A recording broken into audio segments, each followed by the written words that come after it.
Bonjour, toujours dans la série de l'amour en lumière. Aujourd'hui, j'aimerais vous parler de l'importance des mots. Des mots lorsque l'on aime ou lorsque l'on veut communiquer notre amour. Des mots pour soi, des mots pour les autres. Il se trouve que ce matin, j'ai eu une consultante assez jeune qui m'a donné l'envie de ce thème pour cette vidéo du jour. Simplement parce que souvent, en tant que parents, amis, amoureux, collègues, etc., dans notre lien à l'autre, nous utilisons les mots pour communiquer, mais aussi pour dire notre amour, nos encouragements, notre envie d'être avec l'autre. Sauf que souvent, nous ne nous rendons pas compte que ces mots, au lieu d'apporter un soutien, une véritable vibration du cœur, ces mots vont plutôt être décourageants, dévalorisants. Et là, il se trouvait que cette jeune femme, c'était exactement ce qu'elle me racontait.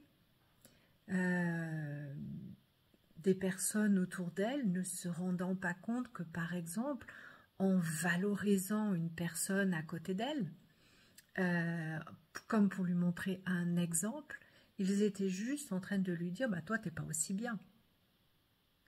C'était bien évidemment pas l'intention de la personne qui était en train de donner ces mots, mais c'est ce que cette personne a fini par enregistrer. À force, et là il s'agissait de sa sœur, à force de lui parler de sa sœur aînée, de son exemple, etc., en fait, inconsciemment, elle a enregistré qu'elle était moins bien.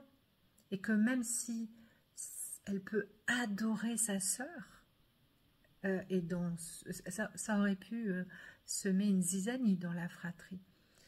Là, ça n'est absolument pas le cas, mais en attendant, à l'intérieur d'elle, quel message elle a enregistré en fait.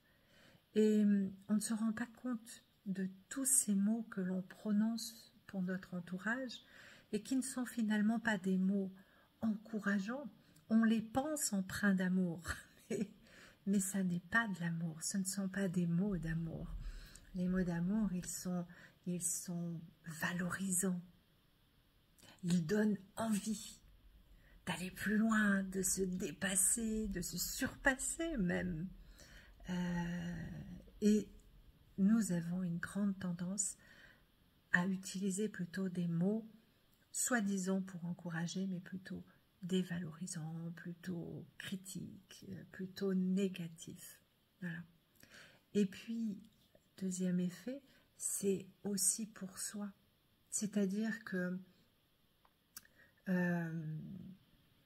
on a une tendance à aussi se critiquer soi et à avoir des mots pour soi, des expressions pour soi plutôt dévalorisantes et plutôt négatives. Donc, ce pouvoir des mots dans l'amour, dans la valorisation, dans la bienveillance, il faut pouvoir les utiliser dans ce sens-là pour les gens qui nous entourent, mais également pour soi-même. Voilà. C'est tous ces petits mots ajoutés bout à bout sont ce qui font notre journée, ce qui forme notre confiance à nous, ce qui forge notre estime de soi. D'où leur importance. Ne dites plus à quelqu'un ou à vous-même « je suis nul », mais dites « j'ai essayé ». Et si je n'y suis pas arrivée cette fois-ci, c'est que c'est pour plus tard. Là, je suis juste en train d'apprendre, de forger mon expérience. C'est exactement comme un enfant qui apprend à marcher. Et c'est une métaphore que j'utilise très souvent en hypnose.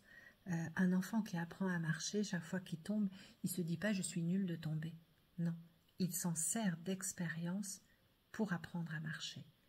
Et vous savez quoi? On sait tous marcher. À bientôt.